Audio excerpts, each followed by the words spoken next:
How did you write the electronic configuration for sodium that has 11 electrons? Is it like this? Did you know that this type of notation is based on the concept of orbit proposed by Bohr? Using this concept, the first 2 electrons of sodium is placed at its first orbit.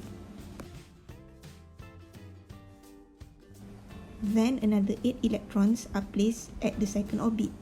Only 8 electrons are allowed at the second orbit because when the orbit is filled with 8 electrons, it has achieved octet configuration.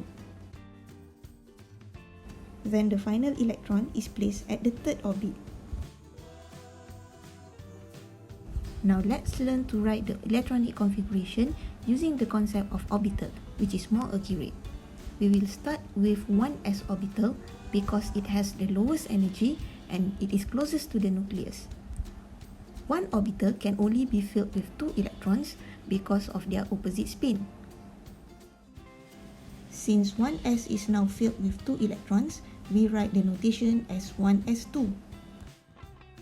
The next orbital to be filled is 2s orbital because it has higher energy than 1s. It too can be filled with 2 electrons. Since 2s is now also filled with 2 electrons, we add 2s2 to the notation. The next orbital to be filled is 2p orbital, but 2p orbital have 3 different orientation: 2px, 2py, and 2pz. To stabilize the electron, each p orbital should be filled with single electron first with the same spin.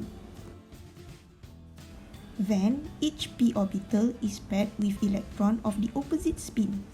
Since now each p orbital is already filled with 2 electrons, we will write the notation as 2p6.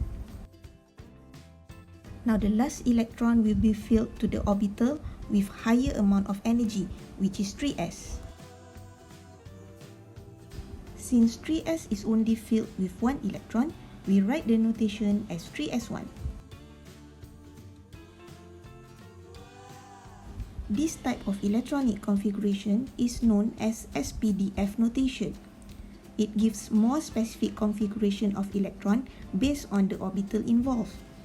It also makes more sense as if why there are only 2 electrons allowed at the first shell and why 8 electrons are allowed at second shell.